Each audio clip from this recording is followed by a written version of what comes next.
Yeah, So, that's good. hey everyone, happy Friday. We're about 2.5 minutes in. We're going to wait for another few people to join before doing the full on intro. But yeah, as you say about the FTX stuff, it's, as we will, I'm sure, be speaking more in detail, it's getting a little crazy, huh? Yeah, absolutely crazy. Like the amount of details that have been brought to light uh, until now are already crazy enough, and I cannot imagine when they untap the whole thing and we learn everything that happened internally. It's for sure going to be a tacky movie. Unfortunately, Oh, I yeah. tweeted that like yesterday or before yesterday.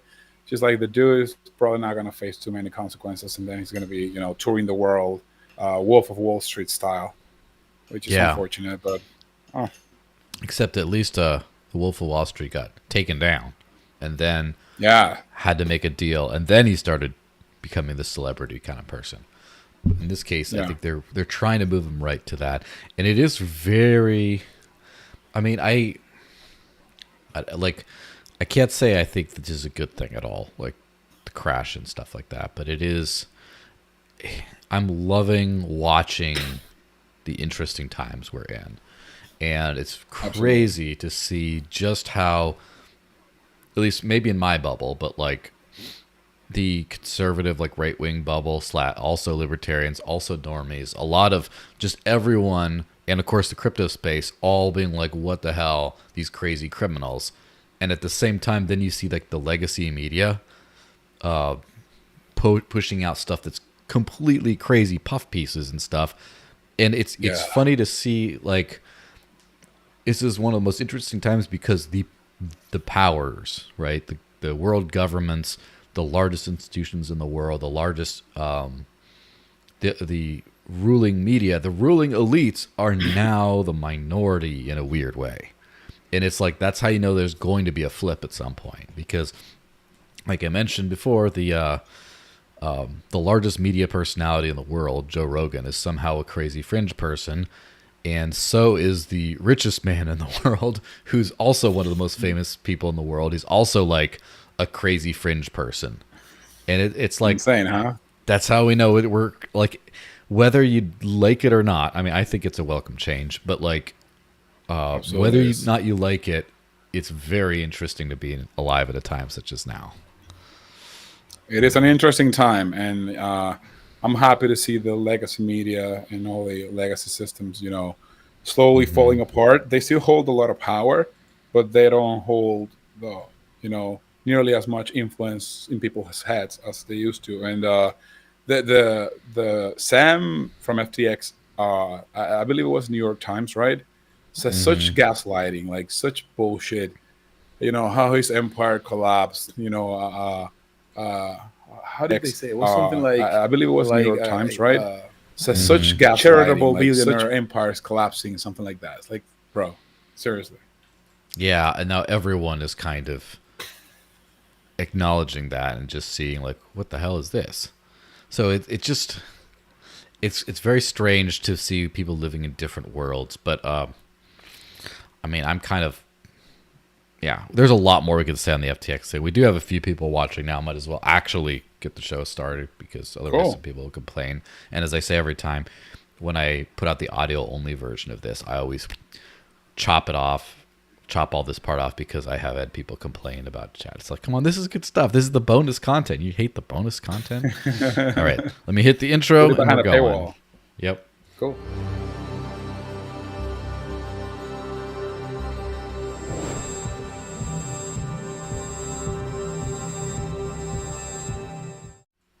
So, hey everyone, welcome and happy Friday. Hope you've had a good one. Although if you're in the crypto world, maybe you've just been like glued to your screen eating popcorn and or crying or whatever. I'm joined by the one and only Lorenzo Rey today. How's it going, man? Been a long time. Not too long, but Great to see long you, enough. man. Always happy to be here, and looking forward to our conversation. I believe we spoke about like 5 or 6 months ago, so it's nice to return. Yeah, I was looking back and it was like episode 63 or 67, something around there. And we're at Okay. 89 today. And if it's weekly, that's like how many weeks? So, All right. yeah, it's a do the math, someone else. How about Caroline Ellison do the math since she's all into the math? But these references will never stop. I mean, that's kind of where we're at. So, Oh my god. before we get into everything, first off, I should say that the YouTube channel for this is monetized now as of like a day. And so, because I found a way to make sure I still get paid 100% in crypto, even if it's from YouTube. And I'm sure, Nice. crypto, I mean, spoiler alert, it's through Bitwage, but basically everything goes through there. Also on Anchor, which is the audio only podcast platform that I use for this, and on Odyssey, you can give me fiat, and I will not have fiat at the end of the day. So I've enabled That's all cool. the fiat monetization stuff, but I still get only crypto. And probably I'm thinking March, I'm going to do a extensive video or a few on how to build a business on crypto. And it'll include all this kind of stuff about how to like transition your whole business over to crypto, so you can kind of be free of the banking system and fiat and all that stuff. So look forward to all that. And the other thing, I'm looking forward to that. Sorry to interrupt, but Yes. I will be, starting like a YouTube channel, TikTok channel, and posting some content myself. So I'll be sure to text you to get all those details on how you make it all, away from fiat.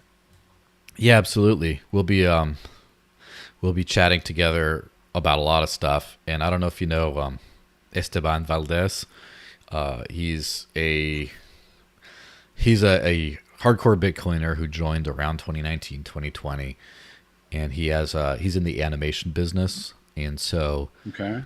he's lived for over a year unbanked off of Bitcoin personally, and his company pays over 50% of their employees in Bitcoin. And so he's like one of those few people he's been on my show a few times. He's a good dude. And so he's one of those people that like people are watching my channel to learn how to do things, but I got to learn from the masters, So I'm going to be drawing on everyone's knowledge to kind of make this work. It's funny. Michael Cluster in the comments here said, I love the Desert Leak show. It's not what it's called, but okay. And he says, I'm saving up for the NFT, which is a good time to say, if you have one of my NFTs, you get into the NFT super chat in my Discord, and I'll put those up on the screen as you go. You know who you are right now. The ones I've sold so far are on the Wax blockchain, but I've given a couple out. I've minted a few on Polygon. I'm going to have an easy way to sell them. At some point, I'm going to announce it, of course, when it happens. You'll be able to just like click a link and buy an NFT live on the show and just get right into the super chat. And I'll do like a Telegram version instead of just the Discord as well. So basically, I'm trying to do any NFT powered channel, but the NFTs are going to be anything but useless. Like instead of paying for super chats or like one-off little things, you pay for a little membership token. Basically, that automatically gets you in, and the bot kicks you out if you sell it. But you can sell it. So if you think my channel is going to be bigger than it is today, you can speculate on it, buy a whole bunch up, and then like just sell them at inflated prices later. Or if you buy them, then you don't like me later, you can just get rid of it and cut your losses. So all that kind of cool I actually stuff. tried to join your Discord a while back with the whole NFT thing, but Yeah. I mean, I didn't put too much work into it after it failed a couple times. Like I'm on Linux, so I don't know if the Linux app I think I was trying to do the non-custodial wallet. I had a couple of issues, and then I kind of forgot about it. But definitely would like to join and experience that. Like NFT gating is something that I think is really useful. Overall, I am not really that big of a fan of NFTs because of all the scams, but that use case is something that I actually appreciate. So I would like to actually join. Yeah. So I mean, I already sent you the NFT, right?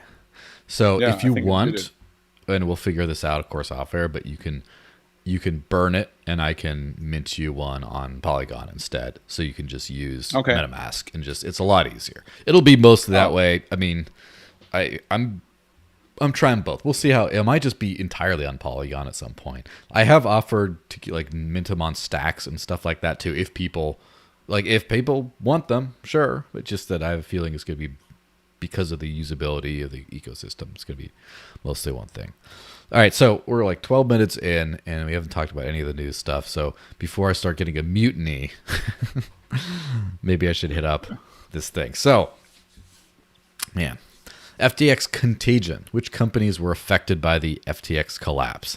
And this is just more of a starting off point for discussion rather than just like, oh, let's read the headlines stuff. But Genesis now announced it has 175 million in locked funds with the firm's trading account on FTX. Oh no. And then Galaxy Digital, they disclose a 76.8 million exposure to FTX. Sequoia Capital, it had a 213.5 million investment in companies, FTX and FTS US, that's now worth zero, and they just kind of wrote that off. Galoy Capital, BlockFi, of course, Crypto.com, that 1 billion worth of assets that the exchange moved to FTX was fully recovered. Really? Okay. It was only under 10 million, blah, blah, blah. Crypto.com is the one I'm like really frightened about. I have no direct exposure to that, but that could be the whole market. Wintermute, never heard of that. Say they lost 160 million in a hack. They also had some remaining funds on FTX. Multicoin Capital had around 863 million assets. Like, this is starting to become a little bit staggering. Like, how does everyone have this much? So, the CoinShares reduced its overall exposure to 31.5 billion. Wow. Like, that's still like, oh, it's only that much now. Amber Group, Pantera Capital, Nexo, and listen, I mean, we're gonna start crying if we don't stop it there for now. But I saw like a graphic. It was like literally almost 100 companies or more. Like, it's insane. Yeah, what thing is like, this is very interesting to me because, first off, this world is just not a world I like. The finance world in general, but also like the crypto exchange world. I'm just not of use to me. I'm just like into the decentralized tech and digital cash, and then like decentralized communication stuff like library. You know, shout out to my peeps on Odyssey, and like even DeFi. I'm starting to get interested in more too, but not to do weird degen stuff like the Ethereum. Like, there's some Ethereum stuff coming up with that. We'll get to that in a second. But like, just looking on the outside, I remember Mt. Gox, obviously, had a certain amount of funds stolen or missing or whatever, and that caused the whole thing to crash. And then you have a few companies that become insolvent, but it seems like FTX had, like, everyone had exposure to FTX, and it seems like the money just disappeared. Like, I'm sure there's like a lot of it disappearing or a lot of insolvency or whatever. Okay, but in this case, it like my first instinct is always to be a little bit of a conspiracy theorist, right?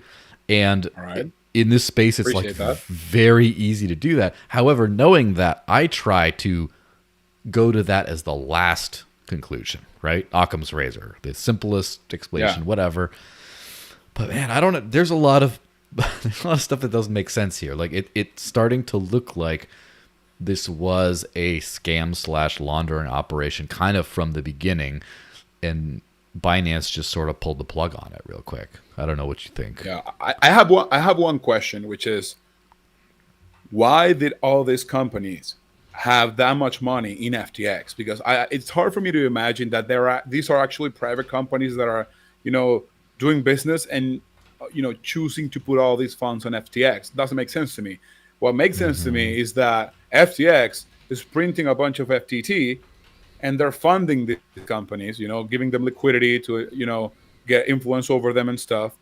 And now the whole thing collapses, and that's why they had so much money there. Not because they deposited it, or rather because FTX, offered them the money for them to be part of their ecosystem. I don't know what you think about that.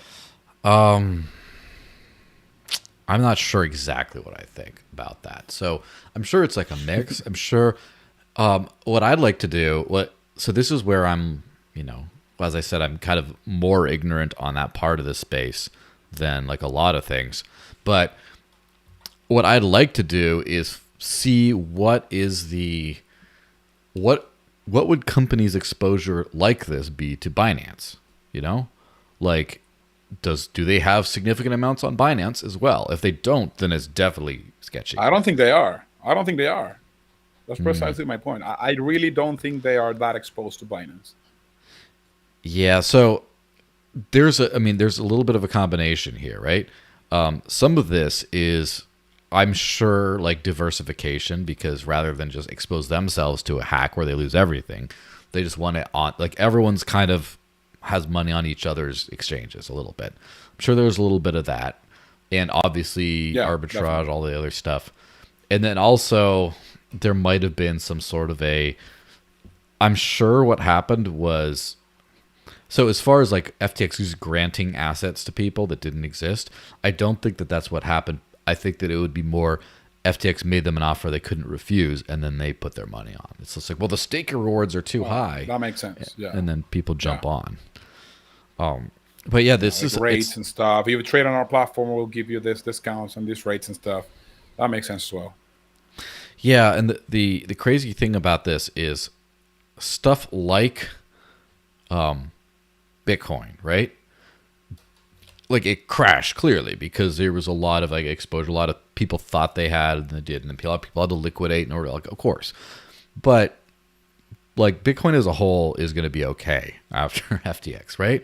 Ethereum is going to be okay. Well, I mean, probably, but definitely. different reasons anyway. But like everything, all these decentralized technologies, except for Solana, but then again, decentralized, right, is pretty much going to be okay. It's just that all these companies just got like kind of knocked out or getting knocked out. And I'm pretty sure, you know, it's a little, yeah, it's a definite washing of the space, you know? I mean, it's just crazy to me, really. I mean, I understand that some offers might have, they offered, you know, these companies bargains and stuff. Mm-hmm. But then again, like how many times do we have to go through this? Because I do think it's a positive to flush the crap out of the, you know, of the market. But if every time we flush one, a bigger one builds, then we're going to repeat this cycle forever. And if you look at history, this whole, and I just want to say that I'm involved in everything Bitcoin and cryptocurrency in general, like literally everything except trading. Like it's the only thing that I don't fuck with, because I don't think, I mean, I'm not against trading as a thing. Like I'm a libertarian. So, and if I see an opportunity to make one trade every 2 months, I will do it, and hopefully I'll make money. But dedicating yourself to trading, I don't think that's an activity that produces a lot of, you know, good for society. And every time some of these things collapses, it's usually tied to that. It's very rare. I mean, the Luna thing, it was kind of trying to do utility, and it kind of fell apart. So I guess that's an exception. Mm-hmm. But even before crypto, like the Wolf of Wall Street, like we were speaking before, like a lot of this bullshit is tied to the trading activity. And I don't know what the answer is, because I don't want, you know, regulation fucking things up. But I also don't see a way. Like, I guess DeFi, you know, going full mainstream would prevent, you know, centralized platforms from, you know, falling apart like this. But yeah, I think it's a good thing to flush them. But I don't want to see these markets crashing every 2 or 3 years because of these people scamming everyone, you know? Yeah, that's the thing about, like, I try to wrap my head around a lot of things I don't understand. And I'm not saying I don't understand trading. That makes you sound like an idiot. But like I don't get the appeal of it myself, right? However, it is like a lot of this kind of stuff is the problem with trading on just a trading as a whole is it's a mix of productive allocation of capital, where you have a whole bunch of companies out there, and some of them, you know, should be valued more than they are today. So some people put money into them expecting to make greater returns, and that helps those companies bootstrap their actual rise. And so it's part of a way of making capital become allocated more efficiently. And it's also part of degenerate gambling. And the problem is it's those two things. For the first reason, you can't get rid of it. But then the second reason means there's always going to be a lot of, like, you know, explosions and stuff. And that's the thing, is like, humans are not perfect, obviously, but there's a few critical flaws in humans, which, like, a gambling addiction and like alcohol addictions tend to be those critical flaws. And unfortunately, people haven't dealt, on the whole, those are the ones that really spiral out of control. I mean, people get addicted to social media and things like that, but it's a lot harder to get, like, caught that same way. It's like it's just like you waste your time. You don't waste everything. And so that's the problem with trading. Now, the bigger problem with trading is as relates to crypto, which is crypto is such a raw resource even today that it doesn't really do anything for anyone. I mean, kind of. We're starting to do things. But because of that, what can people do with it? They can trade it. They can get more fiat out of it. So that's the first thing people go to. And it just, a lot of people who never traded any stocks or anything are just like trying to trade crypto now because I want to get into crypto. What do? I trade it. Trade it is what it is. Like I would argue probably 80 to 90% of all crypto activity, it's trading, which is sad because every time a friend or a family member or somebody introduces me to someone and they tell me, hey, he works on Bitcoin and crypto stuff. And the number one question I get is, oh, where do you trade? Oh, do you sell courses of trading? I'm like, bro, I do everything but trade. Like I don't like that this is the status quo in the industry, and that's why I'm focused more on building. Similar to you, like I think we have very similar visions of, the actual utility of the thing. And I mean, trading is fine. I'm not against profit seeking, but I also think that I would like to believe that most humans, even though they want to make money, they also want to, produce something useful for the world. And so I don't see how these things produce anything other than just making money and incentivize you to, do an FTX thing. So as I said, I don't know how to fix this. Probably DeFi is the only answer that comes to mind where you can actually have transparent trading and stuff. But it's just sad to see. I would like to see more people. And I mean, here in El Salvador, I'm seeing that a lot more. People who are coming to actually build things rather than just, hey, let's make some money trading. So that's something that I realized, though, is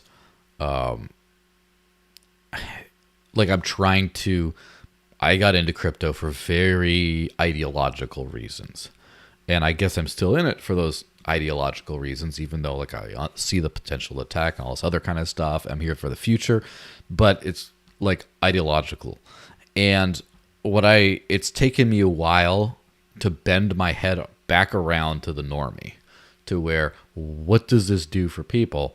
And one thing I realized, for example, recently about why no one wants to go live on crypto like me. Well, kind of me. Some people do, and increasingly they do. But a lot of it is because people don't want to go to the trouble of buying a crypto every month and then spending it by jumping through more hoops than they spend their fiat at the end of the day. It just doesn't make sense to people to do, and they just won't do that unless they're crazy like me.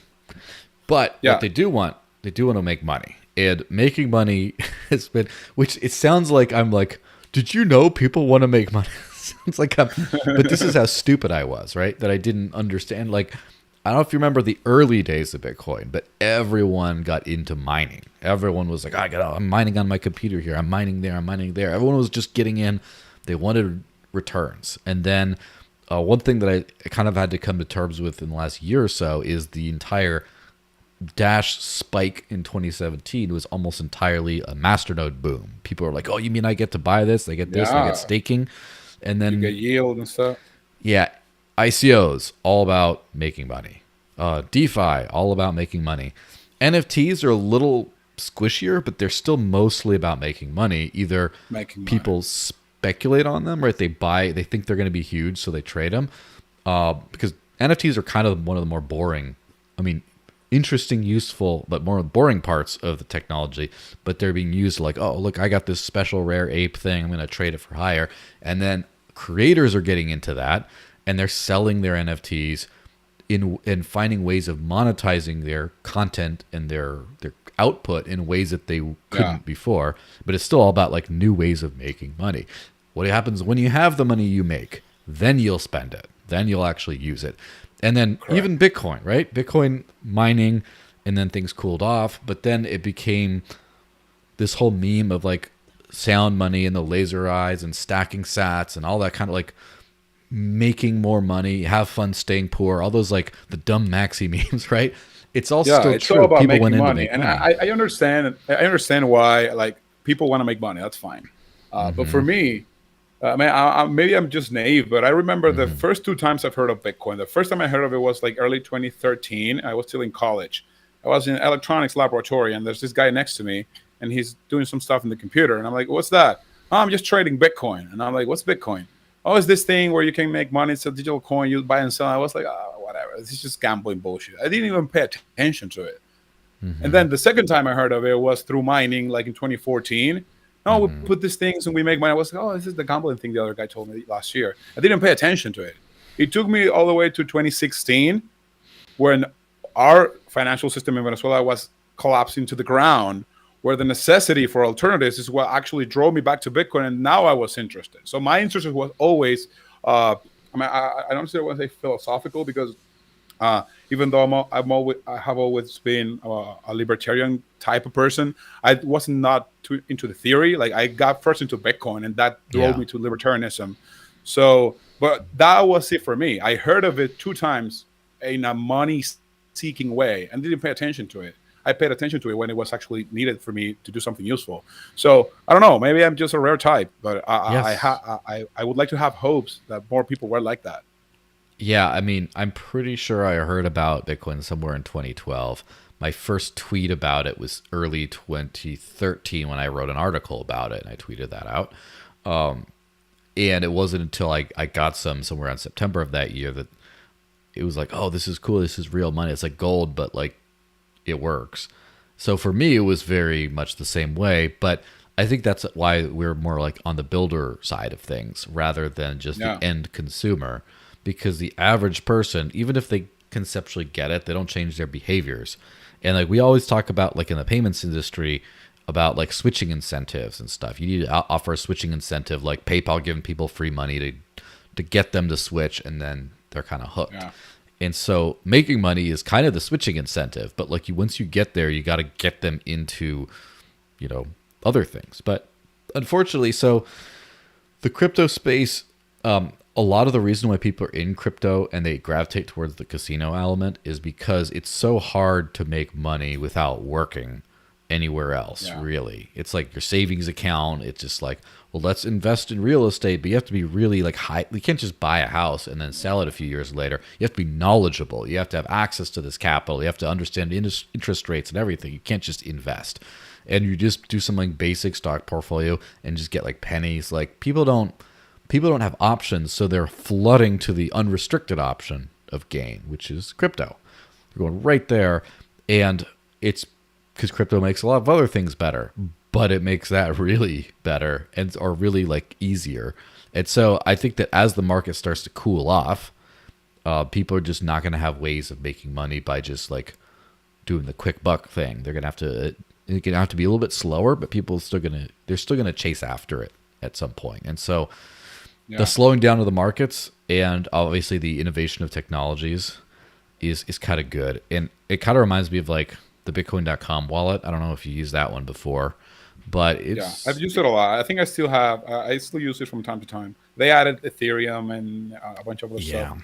That's the thing is it was a pretty good wallet, and they had like the map in there and they had a bunch of stuff, and then over time they started adding more coins, and then they took out the map, the merchant map, and then they started adding Oh, in like trading thing. It's just everything's because the money is oh, telling really? them what to do, Yeah, right?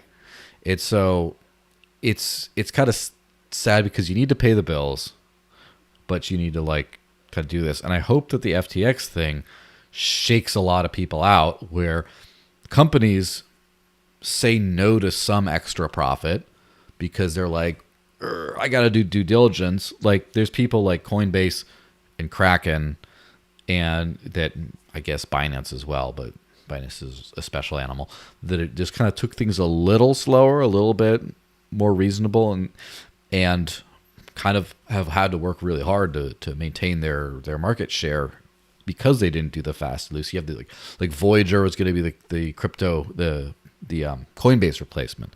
Then Crypto.com's buying up arenas. They're sponsoring the UFC everywhere. It's like giant yeah. things. I don't know if they're going to last. FTX Arena and all this stuff. Like it's insane. Yeah, so I think that it might just be that if you're a big splashy thing, a big splashy like company, people will be a lot more hesitant to use you, and maybe companies will be a lot more hesitant to take risky kind of things.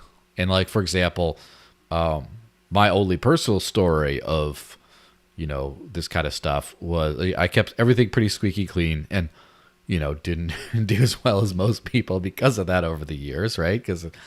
And then at some point, some friends who are also very much in the same vein, but who I respect their opinions very much, were like, "Oh, I'm really impressed by this like Luna algorithmic stablecoin thing," and so I'm like, "All right, well, I trust these people. I'm going to get a little bit of it." So you just put like a couple grand in there to like stake, and then and I only put in like diversification from something else, So unfortunately, my profits from the other thing got completely wiped out because it wasn't like a problem, but it was like I did feel a little disappointed in myself because I was on this very show during this time expressing skepticism towards Luna, saying, "I don't know how this works. This makes me uneasy the way this works." But like I should have just also been like applied that to be like, well, it's very little risk if this goes to zero, but I probably should have even not done that. And I think that, like, lesson learned for me, my tiny little bit of risky behavior I've ever engaged in, like, turned out to be bad. So now it's like zero. I have a 0% tolerance for that stuff. And I think other people, other people. Yeah, with Luna, it's funny. So with Luna, it's funny because I have some friends from Colombia who were, building stuff on Luna. I was watching them for a while. I'd never put money into that thing. Like, for some reason, even in Solana, like Solana, everyone was talking about it. Like, a guy told me, "Hey, you should buy Solana." It was really cheap. It was like, I don't know, $7 or something like that. It went all the way up to 200 and something. And I was like, "Oh man, I lost that chance." The guy told me I didn't buy it. Stuff. Never put any money into those things.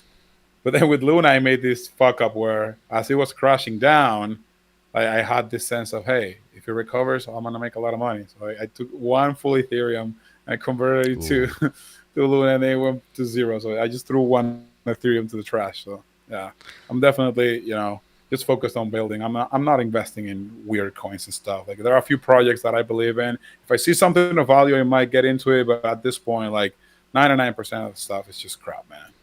Yeah, and I hope that the FTX shakeout, like my fear, of course, is that people will overregulate the crypto space because of what these lunatics did. But I mean, the actual fear of, like, I hope this was going to bring a lot of good to the space. I just, I hope that the thing is this. It's kind of interesting to see, and this is where the speculation comes in as far as like the connections and where this is going to go, because this guy, I didn't know who this guy was, honestly. I didn't know what FTX was, except that they bought Blockfolio because people are saying, "Oh, we can't get in touch." That was the only thing I knew. That was the only thing I knew about them because I used Blockfolio for years, and then I see that my Blockfolio app turned into FTX.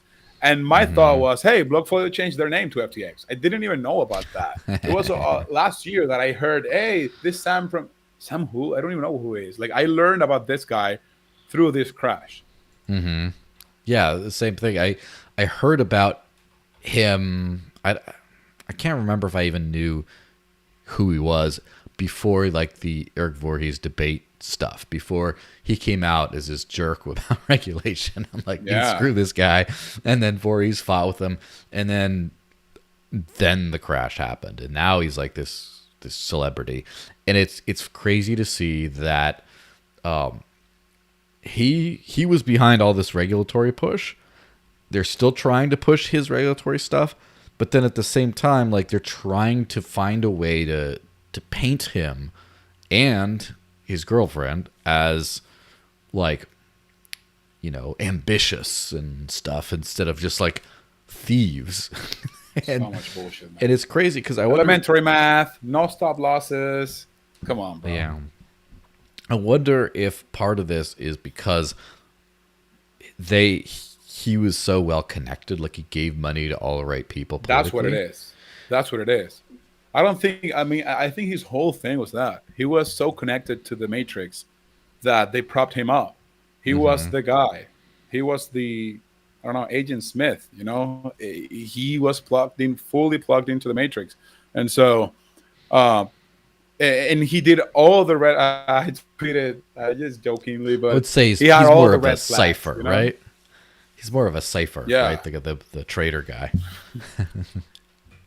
Oh yeah, exactly. It's Yeah, just and how do you get like only 10 guys in an apartment, you know, building all this thing, paying for all this stuff? I don't understand it. They must have had more staff. They should. I mean, didn't they have like headquarters in different places? Was those 10 people the only ones there? It's hard for me to believe. Like it's hard to manage large businesses. They were managing billions and billions of dollars, hundreds of companies under them. Like I mean, it's so sketchy. Like, and so many quote unquote smart investors like O'Leary and all these people, you know, investing money into this and talking so much. Didn't they do their homework? Did they look at their books? Like, I apparently think not. there was so much Matrix hype, like institutional hype behind this guy. A bunch of smart investors just, you know, couldn't smell the shit and bought into it without looking, you know, deeply into that like they do with their other investments. Yeah, and the fascinating thing about this whole episode to me, I really wonder what happens from here because he clearly got his way into this position through his connections, his political connections of his family and things like that. And he clearly bought back influence by funneling money into all these things because they're all coming out to cover for him. Now, the thing is, how far can they cover for him? Because the more they bend reality, the more they try to make this criminal like not a thing. Like the SEC, their credibility, if they had any, I think, like has been ruined now because, you know, Caroline Elson's dad installed basically Gary Gensler, the current SEC chair, and they're all chasing after a library and little companies like that. Well, this is going on, and at some point you have to come in with criminal, like you have to punish this person very much because I don't think FTX's collapse was a conspiracy. I think this guy was just a fraud and his empire collapsed. And so now that looks really bad on the people who supported him behind the scenes, right? Those people. But the thing is, they can't just like say, you know what, you screwed up. Sorry, there's nothing we can do to help you. We're going to pound you into the ground. They can't really do that because then what's the next guy going to do? He's going to say, well, if I buy these people's protection, it all evaporates once I really get in trouble. So I'm kind of on my own. It's not worth, I'd rather spend the capital and the time in my own enterprise. Then they don't get the money anymore. But then if the protection is too good, then the people offering the protection lose their ability to provide that protection in the future because they lose power. So it's interesting to see like where's the line they're going to walk. What are they like? Are they going to go still try to launch on a regulation thing on the crypto world, or are they going to take a breather now that their regulation Wunderkind just snuffed out? It's going to be very interesting. I think that's a very good analysis of the situation. Like they're going to have to be very smart in trying to help this guy in a way that, you know, doesn't make other people not want to work with them in similar stuff, you know, and supporting their, you know, giving them donations and stuff. But at the same time, at some point, they're going to have to drop them. So that's a great thing you mentioned. They're probably going to do some mix where they're going to try to save him, but they're not going to be able to at the end. He's going to have to pay some consequences, but they're going to be less. In reality, they're going to be lesser consequences for him, but they're going to paint it to the media that he got punished so that their credibility stays there. The system is working. They just bend reality. They bend reality. Now, it doesn't necessarily contribute too much to the conversation, but I do want to highlight a super chat from Hilawe because it is funny. He said, plus those red knees on Caroline Carpetbird, back-end development. just throwing out a lot. Just throwing out a lot of those fun puns. It's funny. People, I don't know if you've seen those. People did highlight in like one interview. They like zoomed in and it just looked like red knees or something. It could have been the lighting. Yeah, I saw her knees. Yes, and it's so I guess the memes on this thing have been very spicy across the board. And They've been great. I don't know what I think. And like, on the one hand, I don't feel like picking on these people, like, for things like personal appearance or things like that. But on the other hand, there's a lot of like deserved, like, I don't feel like we need to like shield them either, right? Because of all the crazy things. And Yeah, rumor has not. it there was going to be a sex tape out today, which I think is probably not. It's probably like whatever. But I thought it was a joke. Like I saw that, but I thought it was a joke. I don't think then, that. Can you imagine if that was real? Like 10 people orgy at the apartment leaked. Oh my god.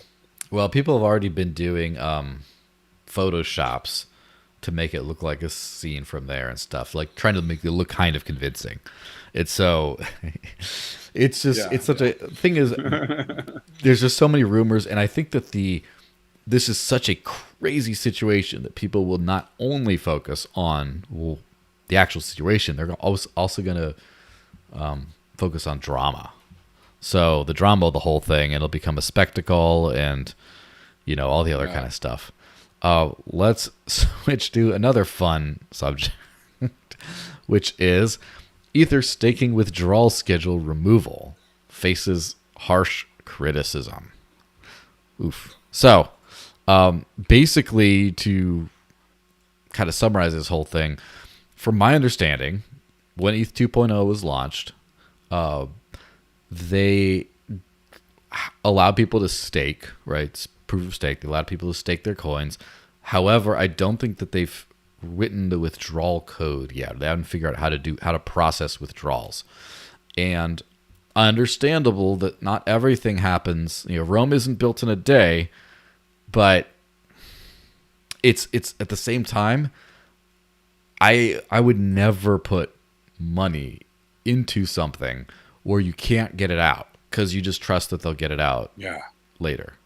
I don't know if you have the same opinion on this, but you're free to disagree. True. No, I'm of the same opinion, and I don't really like I like Ethereum. I've played with it. I mean, we even built an app with Ethereum stuff when I was in Qatar. I mean, I like this. Network in general. There's a lot of innovation there. There's a lot of smart programmers there. My point is that I see a committee making decisions and changing stuff. So how do we deal with this? Because if there's some form of DAO where at least you have some form of way to decide, I don't think they have anything like that. And so, it's very scary for me to stake money into Ethereum. Like through Binance, in my Binance account, they gave me a couple years ago or a year and a half ago, hey, you can start staking in Ethereum. You cannot, withdraw in 2 years. And I'm not putting my money here. I'm just not. This doesn't make any sense. And I'm not too well versed into the Ethereum stuff because for the past, I don't know, a couple of years, I've been mostly working on Bitcoin. But I don't understand how these decisions are made and why they do not allow this or they move the goalpost in their requirements for withdrawals. I just think it's a big red flag. Yeah, and I don't think it's... I mean, I don't have information either way. I don't think it's a sketchy red flag, like they're not going to let you withdraw. But it's a definite... I don't think so. It's a definite sign that, like, things couldn't... there's things that could be fixed in the future that I personally would want to fix before I'm putting any money into that. And also, it's kind of it's not a development attitude that I think is very bullish. Like, if this was a company and they were created, like, it's kind of like Elon Musk coming in and doing Twitter Blue and then, like, scrapping it a few days later and then, like, I want to see it a finished product before I can, like, put a lot of money into this stuff. And of course, but then you have the weirdest thing for me has been like Ethereum maxis. Like, I think this gentleman right here, the Ryan Shinams of the Bankless thing. Oh yeah. And so he just said, like, I have zero concerns, not new information. Oh, it will be. Okay, so look, everything he says I don't disagree with. I just disagree with the sentiment behind this. We should express a little bit more skepticism. Be like, look, we get this is for the early adopters because not everyone believes in the project enough to throw their money behind a staking thing they can't get their money out of. Like, it just seems a little dismissive, like me, gaslighting. It is. I fully agree. The attitude here is very dismissive, and I don't think that's productive or healthy. And Yeah. I just wanted to mention, because you've been talking to a lot of people about the whole proof of work versus proof of stake thing. Mm-hmm. They're testing this proof of stake thing. They should be a lot more receptive and a lot more, humble in trying to sell this stuff, because I'm not sold Yeah. on it. Like I was thinking the other day about the incentives behind proof of stake, and my line of thought is, okay, Satoshi wanted to make the best possible monetary network, and for his version of that, it required energy.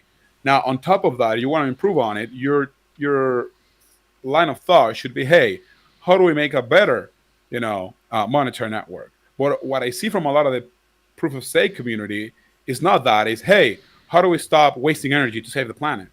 And Mm-hmm. so, if that's your line of thought, I think you're incentivized to produce a worse monetary system just to feed your KPI of reducing energy. And so, uh, I don't see from most of the Ethereum folks that I've heard talk about proof of stake convincing arguments on why this is a Yeah. better monetary network. It's mostly about, hey, how we are saving energy, and that's not the goal. Like, if the best monetary network requires energy, then so be it. Well, that's kind of funny because you mentioned I've been doing some podcasts. I wrapped up the quick series. It's 4 podcasts, so that's like around 3 hours or so of stuff. But I had just Josh Ellithorpe, who's a Bitcoin Cash guy, talking about proof of work, and then Justin Bonds, who's more of an Ethereum guy, talking about proof of stake, and then I had Jake Yokampiat from Decred, and then I had Pasta from Dash talking about hybrid models and stuff. And what I think, and I'm not trying to like pat myself on the back on this stuff, but if you're interested in the subject, anyone listening, watch those ones. You have most of your questions answered, I think, because I found a lot of these arguments unconvincing, which is why I did these series. Like a lot of, and I hate to say it, like I don't hate to say it, but like a lot of Bitcoin maximalist arguments were really dumb too. It just like, I just don't like, and I'm from the proof of work era. I'm still positive on proof of work. I'm kind of undecided on which I like better today. But like as of like 6 months ago, at least, I definitely lean stronger proof of work. But just so much of this stuff is just like dumb. And then you have the Ethereum I have one people. question. Yes. Yeah, I mean, I saw some clips of your conversations. I haven't watched the full thing, so I will Mm-hmm. definitely, go back and watch those. But I have one question, and maybe they answered this Mm-hmm. in this series that you made. But my question here is, with proof of work, Yeah. the you have an external thing Mm-hmm. powering mining. And so you can be the biggest miner. But if I'm some smart kid, from electronics, and I designed a new chip that's more efficient, that can run more hashes per second, and Mm-hmm. then I can sell this to a company that can scale it, I can put a dent on your operation very easily just through technological innovation. And I think that's healthy because it keeps, a more level playing field of competition. And people would say, hey, but the guy who has the biggest mining operation is probably the one who's going to buy this new technology. Well, technically, you can say that, Yeah. but at least in principle, there is the possibility for somebody small out competing you. But on proof of stake, if you're the biggest staker, that's just status quo forever. Like, who's going to put a dent on you? And so I don't know if anyone touched this subject when you were talking to these people. Yeah, we definitely touched that subject in a couple of the ones. And I guess the conclusion tends to be that is true. And obviously, we're balancing reality versus hypothetical things. And it turns out, I guess, like one of my criticisms of proof of stake, right? Pure proof of stake is the only way to get coins is from people who already have them. And Correct. that becomes in practice a very big problem in the beginning and a much smaller problem as time goes on, as the ecosystem develops, assuming it is allowed to develop. And so Okay. in my point of view, my current point of view, you can ask me in a couple of years, I might be completely different based on new evidence, but I don't think that I don't think any chain should start 100% proof of stake ever. I think that if you want to be proof of stake, you should do like a 5 to 10 year like proof of work gradually reducing and then turn into a proof of stake, because otherwise you end up with these sort of monopolies. And so that's kind of where I'm thinking on that. Okay. The other thing, I mean, on the other side of things, the ability to program in like distribution models, it's much more flexible if it's purely on chain. Whereas in the real world, it's just like if one entity owns all like the the silicon mines or whatever you want to call it, or then it's very hard to be like, well, we'll make our algorithm differently. It doesn't matter. The same physical monopoly, you can't get around them. So that's something to think about. It's one of those like super challenging thought processes, right? As far as, because I've been thinking about this for a very long time, because I've had, and also hybrid models too.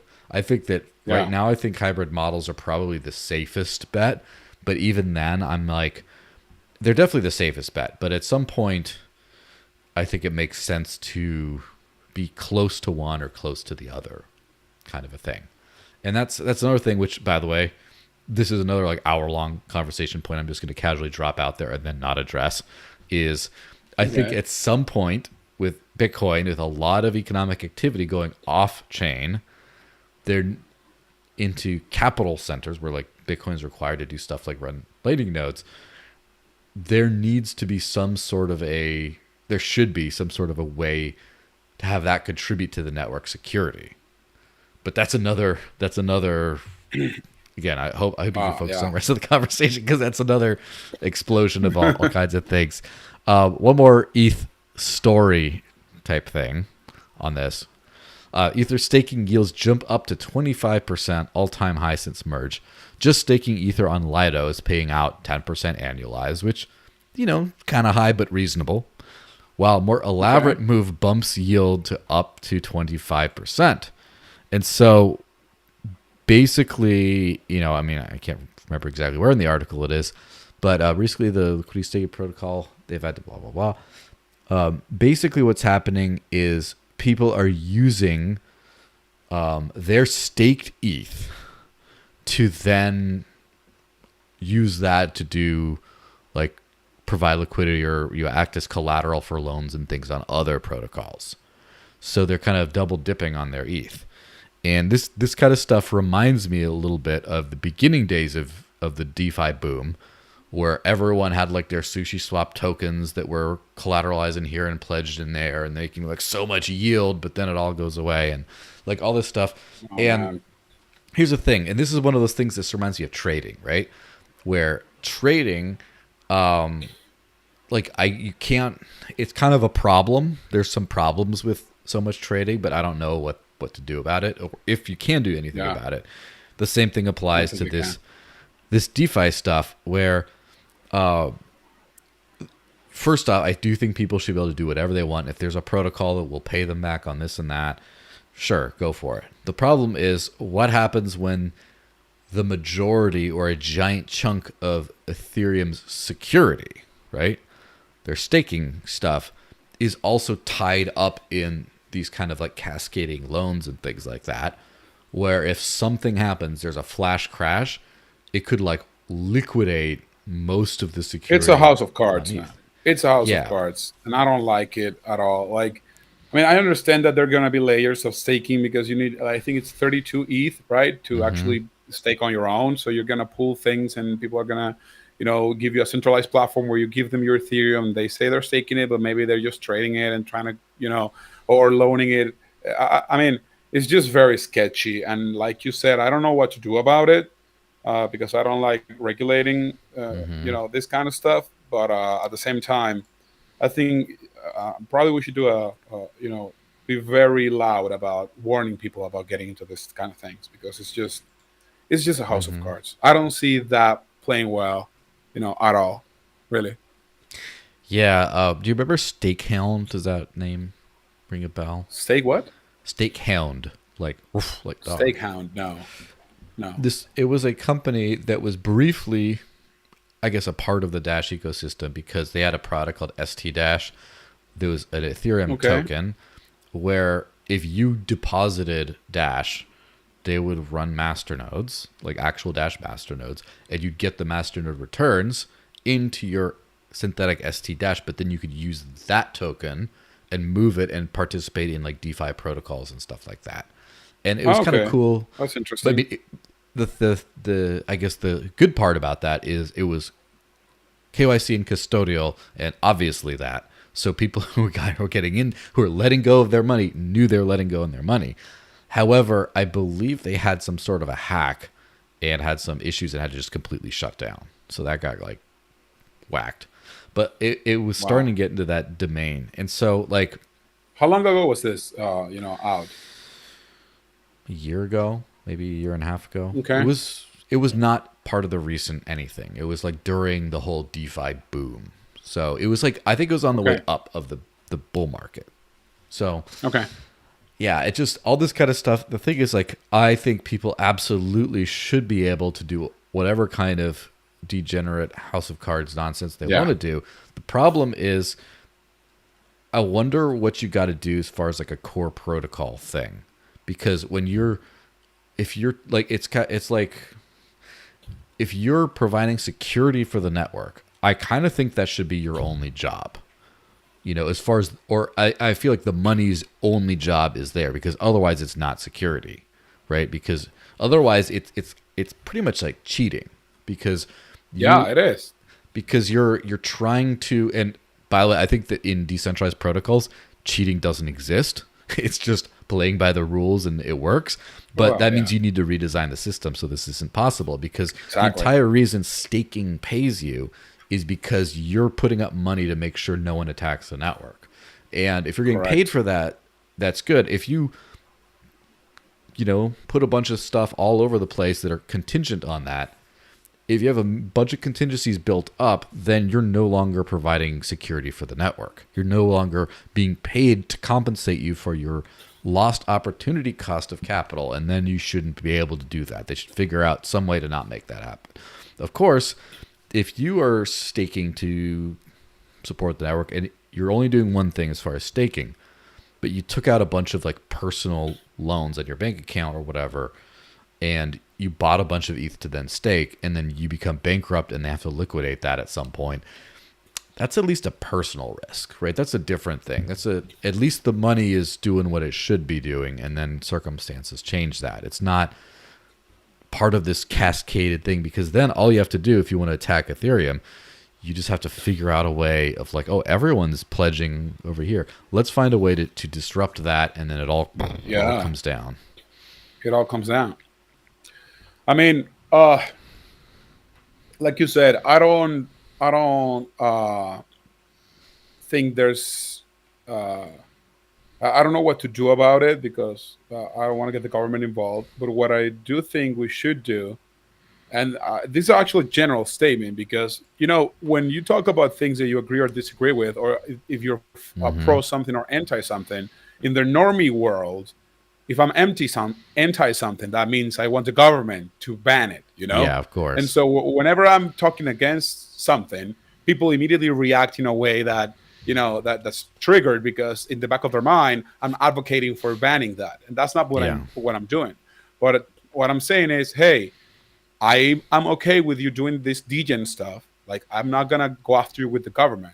But I'm going to call you out on your bullshit. I'm going to be on Twitter, saying this is a scam, don't get in here. Because that's the best thing we can do. And I mean, this is for everything. Like in the libertarian space, I see a lot of people, in my case, I'm more of a conservative type of person, in many areas outside of, Bitcoin and crypto itself.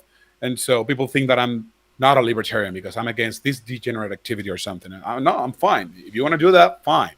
I'm just going to tell my friends and family that you're a fucking degenerate. I might not let you in my birthday party, and that's fine, because I'm not putting the government putting guns on your head, but I will call you out. So I think it was important to make that distinction, because in this space, because of the traditional way of doing things, getting the government involved, now people think that for you to be pro-liberty or even pro-Bitcoin and crypto, you have to support all this bullshit. I don't have to support all this bullshit. I can happily call you out while at the same time not advocating for government intervention. So yeah, that's my take. Yeah, that makes sense.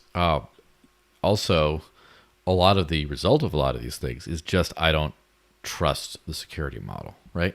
So Ethereum, right now, like I do basically trust proof of stake to be secure, just on an abstract.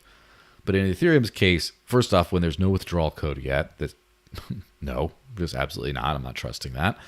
But also, if there's a significant amount of people trying to get up to this like 25% APY because they have this house of cards building up, then I won't have a significant amount of money on Ethereum ever. And it's kind of the same thing because like I've found it to be a great pleasure to use Polygon for NFTs. And it's cheap and it works. And then my little bit of Matic that I had, like my $20, went up to like $50 because it's been doing well and all this stuff. Okay, that's great. Nice. That being said, the security model is not something I trust because it's basically like a multi-sig contract. Most of those are involved with a single party or affiliates, people close to that single party. And so I'm treating it kind of like a company, sort of like a company that doesn't care who signs up, kind of like old school Shapeshift, when it kind of worked like the DEX, but it's still a company. So I'm not ever going to have a ton of money on Polygon. I mean, if I make I have a a lot question about Polygon yes. because when I saw the chart of the FTX, companies involved with them, there was one called Polygon, and I don't know if that's the same Polygon or is it a different Polygon, because in the article you showed, there was Galois, which sounds almost the same as Galois, which is the Bitcoin guy here in El Salvador. It's a different maybe, one. Maybe it's a different one, right? Yeah. Polygon is the same, I think, because, I mean, everything in Ethereum, my ability to describe it past one brief sentence quickly degenerates because it's just so complicated. Everything's so like so Polygon, obviously there's a token that's an ERC20 token, and it's tied to the Polygon POS, as they call it, which is the chain, which is what I use. It's like a faster, more lightweight ETH clone on top of ETH. They call it an L2, but it's kind of a separate blockchain that just like happens to be tied to a smart contract with like a few people and stuff on the main layer. Yeah. And so I'm pretty sure FTX had, or SBF, I should say, had investments in Polygon. Like he put money in there, and I think that the fallout from that would just be if he has money in it, if he has tokens and stuff, he's going to have to dump them, and that's going to dump the price. Yeah. But like the same thing is like, notice it in the investments, they didn't put Bitcoin, even though he had Bitcoin. Yeah. They had exposure. They just didn't say it. But I have a feeling that because Polygon is more of it's still considered like a company, like a project, like people are bullish on Polygons. Polygon partnered with, I'm sure there's like Polygon Labs or whatever, I'm sure all like the and I think they are. I don't think they don't deny that, right? Like they're somewhat centralized. I don't think they have this decentralized ecosystem for Polygon, or do they? They do. So, for example, Polygon, as far as I know, first off, everything in Polygon, it's basically a clone of ETH, so it's super easy to build stuff. As far as I know, almost every major Ethereum service or anything also has like a Polygon mode. Like you can, like OpenSea, you can mint on Ethereum or Polygon, for example, and some others, I think. And Unstoppable Domains started putting their domains on Polygon. I got one of those. Like everything is just, and then Collabland, which is the Discord bot that token gates people based on NFTs, has a Polygon thing. So like that's what I use. So like it is a pretty good and decent ecosystem, but it's definitely more, I guess, like centralized than Ethereum in a lot of ways. But for exactly that reason, like I understand the ecosystem. I understand the ecosystem of applications, but like the team behind it, like it's a company building all this stuff. It's not like competing protocols, or like the funding is decided by the network. It's basically a company. Yeah. So yeah, and supposedly of all, like it's the more centralized of the major L2s of Ethereum.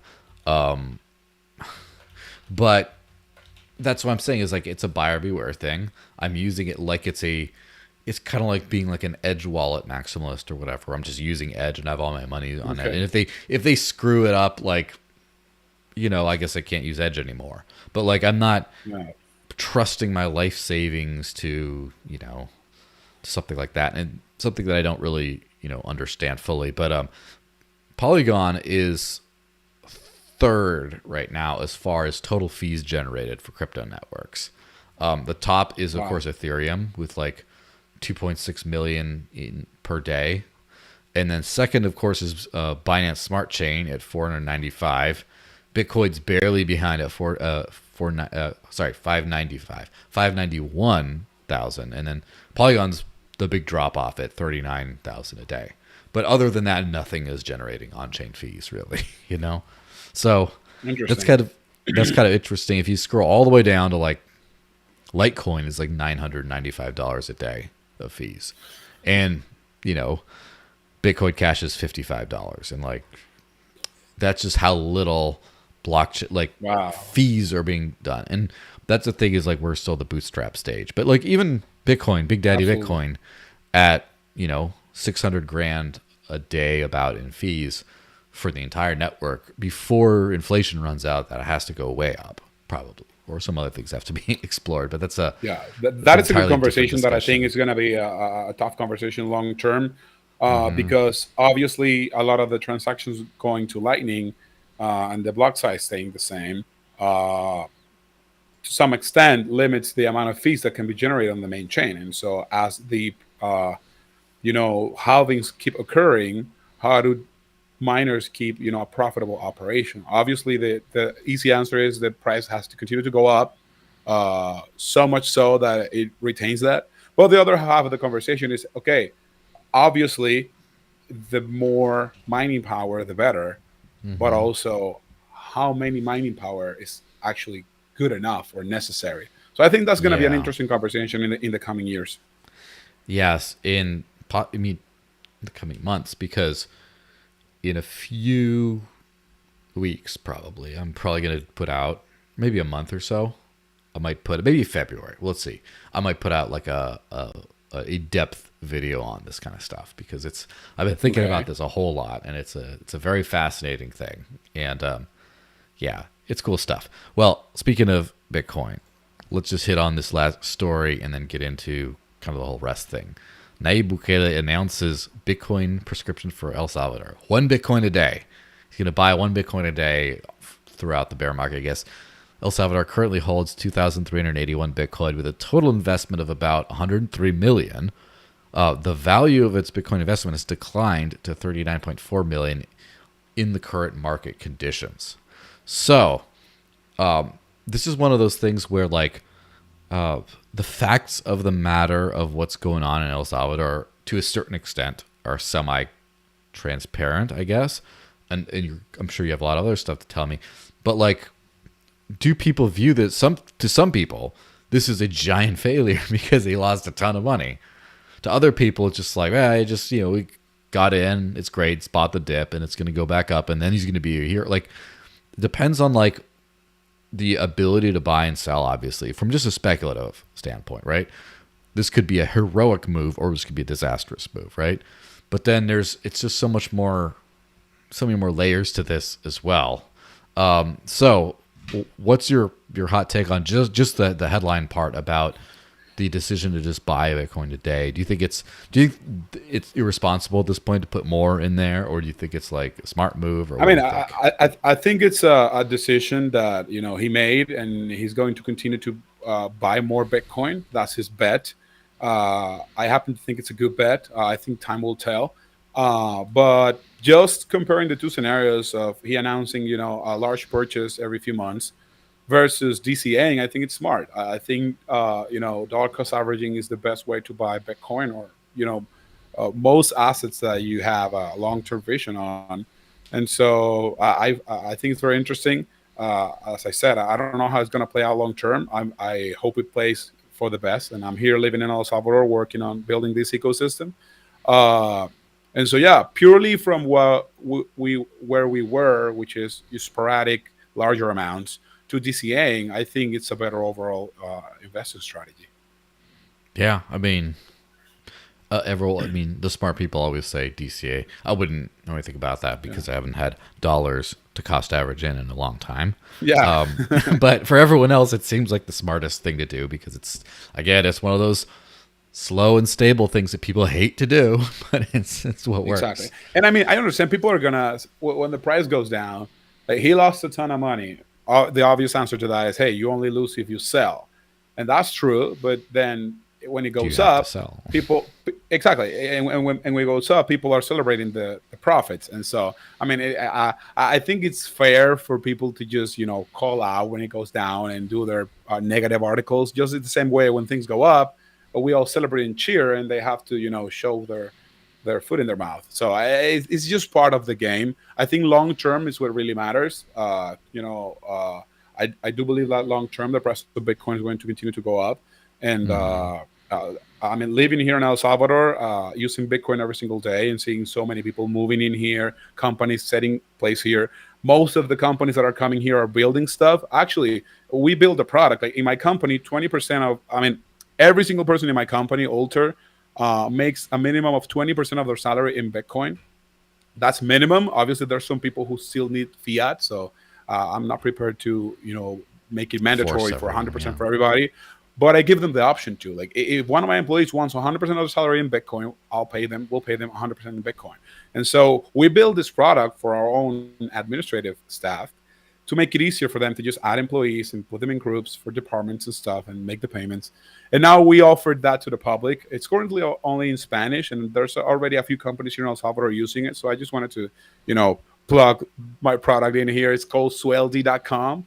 That's like sueldo, which means salary in Spanish. So it's sueldi.com. So it's kind of similar to like a Bitwage thing. I think Bitwage started more like for employees. I do know they have something for companies now. Yes. But this is just an internal tool we built. And full disclosure, I do have a company account with Bitwage that I'm using for like invoicing and stuff. So they do have that. And so far I tried Coinbase first because Coinbase has like direct deposit and they have it directly in Dash, and I kind of would have rather had that, but it sucked. So Bitwage has been way better, smaller company, much more focused, and I guess I'm gonna have to get all my fiat. Everyone who needs to pay me in fiat is just I'm gonna have to take it in Bitcoin. But I'm not that upset about that. It is what it is. Nice. Yeah. So let's talk about your involvement in El Salvador, because when the entire the big law got introduced and all that kind of discussion happened, and then we're talking about the Chivo wallet and all this kind of stuff. Obviously there was some NDA type stuff, but I saw your name pop up places, and I was like, wait a second, I know that guy. And then it became a part of the Bitcoin people didn't care at all. Like they didn't notice, but the critics, right? And I should say that at worst I've been a skeptic rather than the critic, right? But the critics have been use that as a conspiracy theory kind of thing. Just like if anyone with the last name of Rothschild has anything to do with anything, it's already a conspiracy. So it's kind of like that sort of thing. Oh, this guy. Oh, and so Mark Falzon, who I know from the Bitcoin Cash community, was making some comments about stuff. And so, it's interesting to delve in. You did tell me when I asked, I was like, hey, what's going on? You're like, I can't tell you yet, but I will when I can. So you say you can't. So, so what's kind of your story as far as the El Salvador Bitcoin revolution, as it were? Yeah, so I arrived in El Salvador about a year and a half ago. And in the beginning, at the time I was living in Qatar, between Qatar and Turkey, because through my company we were building, some app and some software for institutions in Qatar and stuff. And so I came to El Salvador, excited about what was going to happen and just thinking about potentially, talking to some institutions, some banks and stuff. But it turns out that I ended up designing and leading the development of the Chivo wallet. So I guess a CTO role there is could be a more accurate description. So I worked as a consultant to build the whole thing and bring it forwards. And so been doing that since then. Me and my team are still doing that, and there's a lot of companies involved. Our role is more in like the product management and project management, even though we do part of the software as well. And after a full year, some companies who were not up to par with the quality standards needed have gone away. Some have replaced them. It's a very large ecosystem, much more than people realize. It's introducing Bitcoin to an entire nation. There's a network of ATMs, there are banking integrations, there's remittance stuff, there's USD supported, there's dollars, there's Lightning, there's on-chain. There's all the backend stuff, security, DevOps. There's so much stuff on an ecosystem like this. But yeah, that's been my involvement in it. Yeah, nice. So you built the whole thing on your own, a little hammer going like from the ground. Yeah, I wouldn't say on my own. Screwing definitely in a like, lot of people the bolts into the ATMs. But obviously that leads to a whole lot of questions. The first one, just to get the conspiracy theory stuff out of the way, about was it Algorand? Was supposedly, I heard some things that they were the back end of the Chivo wallet or something. And I did some brief research on my own, and I found some like deleted archived things on Algorand's website talking about this and some other things. And a whole lot of the partners involved in El Salvador had deep ties to Algorand. So while it is like a conspiracy theory, as it were, it's a theory, it does have a lot of like legit things that point towards it. So, well, what do you think about that as someone who actually knows the answer and isn't just speculating? It was so interesting to see the whole cloud of thing happening outside, because it gives a lot of insight into how conspiracy theories work, because I'm of the conspiratorial mindset usually. So being on the other end of it, seeing how people arrive into conclusions, and missing all these details and making all these, large connections was really funny to see, because there's no Algorand involved in Chivo Wallet at all. However, and I'm a tech person, so I'm not a decision maker, and I don't know any information about, how those decisions are made. I'm a technology person who implements technology. However, there was an announcement of Algorand, who closed some form of deal to do something else. They were building some, I don't even remember what they were going to build, but like I believe the official statement was they're going to build something parallel. That didn't have to do with Chivo Wallet. But there was a company called Coinbanks who, as I said, this is a network of multiple companies building different pieces of tech. And Coinbanks, Leo, the founder, he's a friend of mine. He was building a part of the technology in Chivo, and he happens to be involved with Algorand and other stuff. And so I think that's how people convoluted the whole thing and arrived at those conclusions. But that's just what happened. There's a company who was building part of the technology, actually a small part, the relatively small part of the technology, not building it on Algorand, but they did work with Algorand and other stuff. And Algorand did apparently back then reach some deal to do something separate, and so all of that led to this cloud of conspiracy. But Chivo has no involvement with Algorand whatsoever. So I guess at some point there must have been a discussion or a deal to build a digital wallet for El Salvador on Algorand that just didn't end up materializing because they deleted that press release. And so when people saw that, then they thought digital wallet for, and it mentioned transacting Bitcoin and other things like that. And it's just like they made that connection that the digital wallet that does that must be kind of on that. And I mean, obviously it's not a silly conclusion to kind of come to, but it is a little premature to be like, this is what happened when you don't have proof. Definitely. It's so the thing about, so there's been a lot of like discussion stuff around like Chivo. So first off, just to clear some things up, the Chivo wallet, there's been a lot of talk about like how does it actually work. So obviously it's a custodial solution, right? It's like a run managed thing. And there's been discussion about like it runs on Lightning. No, it doesn't even use Lightning or whatever. And this is obviously an extremely nuanced question because I just remember a couple days ago, Peter Todd sort of outed the Moon wallet as barely using Lightning at all. That almost every payment that's over a certain amount, at least, they do it on chain. They do a submarine swap, right? They do like an on chain that loops into paying through Lightning. But it's like almost that's why the fees were like so expensive for like basic payments, is because they said they're using Lightning. Wait, this is Moon wallet? Yes, I believe so. Whereas Phoenix, and this starts to get very like technical for people who aren't into Lightning, but whereas like the Phoenix wallet does tend to do like Lightning most of the time. And if they need to open a new channel, they open a new channel, whereas they just do submarine swaps where they send Bitcoin on chain and then it just ends up as Lightning on the other end of things. And so just because the user experience is easier. So because of that, so Chivo, what does it do as far as Lightning is concerned? That's a great question. So Chivo has an on-chain component and a Lightning component. So right now, if you want to receive payments on Lightning, you just open your app, you hit receive Bitcoin, and you see the option for Lightning there. You can receive payments strictly on Lightning, and you can also make payments strictly on Lightning. So yeah, that's the answer. I didn't really know about the whole Moon thing. I've used that wallet before. I haven't moved any crazy amounts there, but it's just a simple Lightning implementation. There's a node, there's a company building that technology, and we just send payments in and out. Simple as that. So there is a non-chain component as well, so you can send and receive payments on chain as well.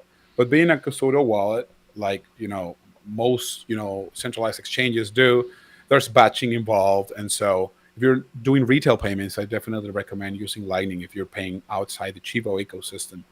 But that's what it is: an on-chain component, working fully on chain, and a Lightning component working fully on Lightning. There's really not much else to it. Yeah, and so when you're talking about it is, I'm sure in a lot of ways being custodial does make stuff a lot easier because you kind of just have to, you don't have to open up separate channels for every single customer all the time necessarily, and you Correct. don't, and so you could basically probably just run like one node. Again, I'm not making assumptions here, but I'm just saying one could theoretically run one node and have like one on-chain wallet, and just money goes in and money goes out, and you just keep tabs on the internal ledger of like whose money is what, and then there you go, and it's, I guess, more efficient that way. Yeah. I mean, the goal with this platform was introducing Bitcoin to a general population, many of which don't have a bank account. There are some stats that I think are important for people to realize, which is that the largest bank here has been operating for more than 40 years and it has 1 million users. And this thing has 4 million users. And so a lot of people didn't have a bank account. So I've read comments about, it's going to be non-custodial and stuff. It wouldn't make sense. This is introducing Bitcoin to the general population, giving the population the access to Bitcoin. It still supports dollars. I think I tweeted something about this, a while back, which is that most of the integrations are backwards compatibility. People are able to withdraw funds to their local bank accounts. Merchants are able to auto convert. Like there's a lot of merchants here taking Bitcoin, but it's understandable that a lot of them, they don't want to get exposed to the volatility just yet. So it just makes sense to give them an option to off-ramp into dollars easily. So now you can go and pay a supermarket in Bitcoin. It gets auto-converted to dollars on their end. And similar with the remittance stuff, people in the United States, which is where most of the Salvadorian, migrants are, can easily, with no fees, send money to their family members here. And when they receive it here with no fees, you swipe your card for $100, they receive it here, the full $100 in their Chivo wallet. They can leave it in Bitcoin. They can automatically convert it to dollars. They can withdraw the cash on the ATMs, or they can withdraw to their local bank account. So you can see that this is thinking about use cases for the regular person who doesn't have so much access to financial tools, and at the same time introducing Bitcoin as an option for them. So I understand where people are coming from, especially in the most Bitcoiner world. People want to see, a non-custodial thing with your own Lightning channels and stuff. I mean, I think it's pretty easy to see why that was not a viable option. Can you imagine? People remember grandmas here remembering their 12-word seed, losing them, Like it just doesn't make sense. And Mm-hmm. also, the great part is that Chivo doesn't compete with most of the Bitcoin ecosystem that's being built here. Mm-hmm. The apps for Bitcoiners are here. Like Strike is doing some massive promotions where they give 50% cash back and things like that. And many of the other, wallet of Satoshi Moon, uh, Blix, like all the Lightning wallets, developers or their companies in general have come here, and they have the products for people who are more experienced. So, yeah, Hmm. that's the way it was, thought of. So as far as the remittance thing going, and obviously in any of these kinds of questions, anything's like proprietary. Feel free to speak anything. It's not like you owe the general public an answer of internal dealings. But does that like how does that actually work? As far as is there Bitcoin involved for a payment rail somewhere? Is it like how does that work? Yeah, yeah. So there's a network of ATMs in the United States, and when you go there, you deposit cash, and then there's a Bitcoin transaction broadcasted over here where you receive the Bitcoin in your Chivo wallet, and then you can keep it in Bitcoin or auto convert it to dollars. And Mm-hmm. yeah, that's basically the way it works. Yeah. So basically, what happens basically on the back end is Chivo receives a Bitcoin payment and then credits that to someone's account, and they can choose to receive that, withdraw it in whatever form is supported. Correct. So as far as like the transact, so it's an on-chain fee probably. So as far as the transaction fee, is that kind of baked into the initial purchase? So like let's just say you spend $100, you and $99.50 about today worth of Bitcoin gets sent then. Is that kind of how it works? Well, everything on this platform where you're receiving money, Mm-hmm. all the invoices generated, either Lightning invoices or normal internal, all the fees are paid outside. So, I mean, Mm. if you're a merchant here in El Salvador and you put your QR to receive $15 in Bitcoin, whoever pays you might spend 17 or wherever Mm-hmm. in Bitcoin, uh, but you receive your 15. Now, in this case, Yeah. since the person in the US is putting up cash, there's clearly a fee there that the person is not being charged. So that's just Mm-hmm. an incentive for people to just use it without fee. So yeah, Yeah. Yeah, it makes sense. it will basically be like a subsidy. So So this is like obviously there's a ton of attention on this entire thing for like a little under a year maybe, and then people since have kind of forgotten about it. Well, so I do remember people were complaining a lot about their transactions weren't going through, like, oh, I'm waiting 3 months on this transaction or whatever. What's the user experience like on Chivo now compared to then? Has a lot of that stuff been cleared up, or is it still a little bit of a backlog? no, absolutely. Like this year has been a year of improving so many little details on the platform, and it's more stable than it's ever been. There were some problems in the beginning. I find it funny because obviously people are going to politicize this stuff, but I just, AWS goes down for like, long hours, and the internet explodes, Netflix goes down, etc. Mm-hmm. Facebook goes down with WhatsApp and the whole thing for like hours as well. One of the, if not the largest bank here, just recently, I mean, went down for like 4 straight days.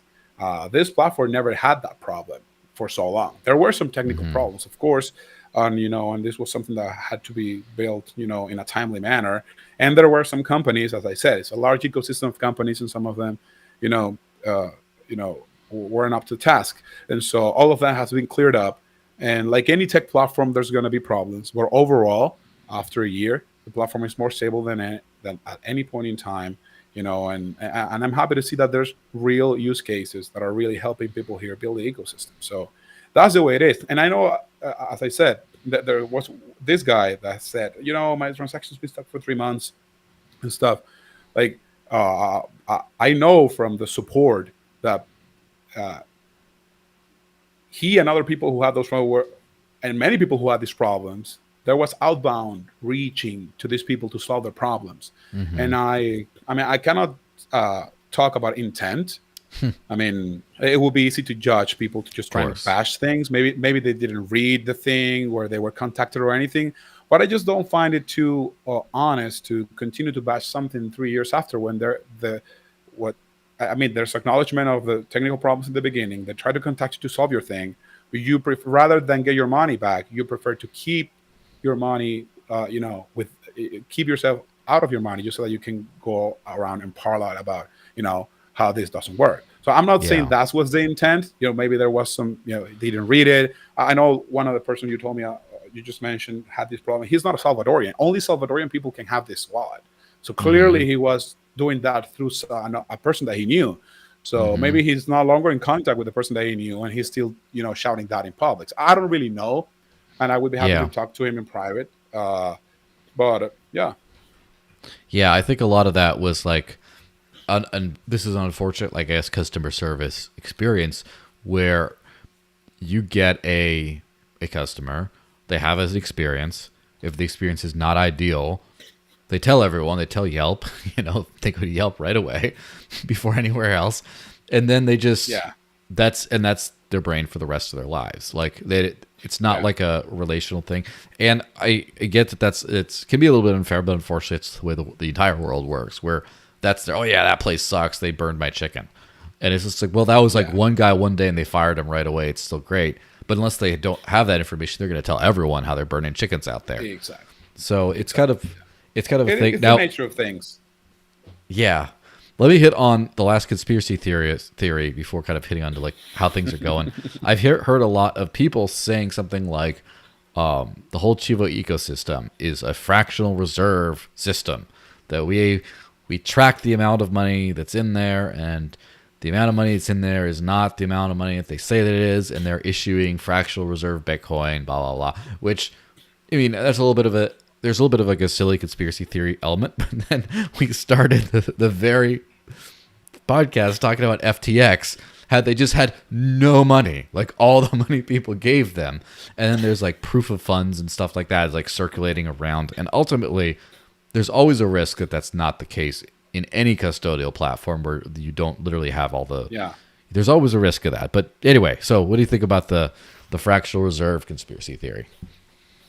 Yeah, so I just want to clarify that I'm a technology implementer, a person who implements technology. So I'm not a financial person, and I don't know the internal numbers. But I do want to say this: like, why would, like the president or the people in charge, you know, not credit, or do something like this, risking people's assets and pay a huge political cost when, I mean, I don't know the numbers, but people talk about the money that's invested here is still a small fraction of the money that they're spending in all their governmental projects. So I Mm-hmm. think this is a very different thing from like an FTX thing. Like FTX, who's going to bail them out? Like, I Yeah, mean, Binance is going to bail them out. It's a apparently completely not. different thing. Yeah, so I don't think that not having the funds is something that uh, could happen, or I mean it's too much of a cost to pay where they have a large amounts of funds in many other projects. Like, as I said, I don't know about the internal financials. I'm a technology guy, but I mean, I understand why people say these things, but I just don't think it's realistic in the context. Like, it's not a private company that's taking loans and doing crazy stuff. So Yeah. So, how is the whole adoption thing going as of today? Obviously, in the beginning, you have this big rollout. You have you have basically all businesses that are technologically able to have to kind of adopt this stuff. And it seems like from a few reports I heard in the beginning, at least, it was mostly the big kind of multinational companies in the more touristy areas that accepted it. But most of the rest of the businesses in the country, like the mom and pop shops, the pupusa wagon or whatever, is just like not probably taking it. And then, of course, you had a lot of volume because everyone got a free amount. They got a free amount, or I mean, not free. I mean, obviously, with the government, nothing's free, but like they got a free amount of Bitcoin, and they could sell it through an ATM. So then people were using it to cash out into US dollars and stuff. There was all this stuff, all this activity, what happens when you bootstrap a whole ecosystem. And then years pass. Where are we today? What's changed since then? it's a great question. So it's been a little over a year, and I just Mm-hmm. found it so interesting that the day of launch, like literally the September 7th, 2021, There were people out in the street going to random merchants and making videos about how they're not accepting Bitcoin. And I'm like, bro, seriously, like you literally have nothing better to do.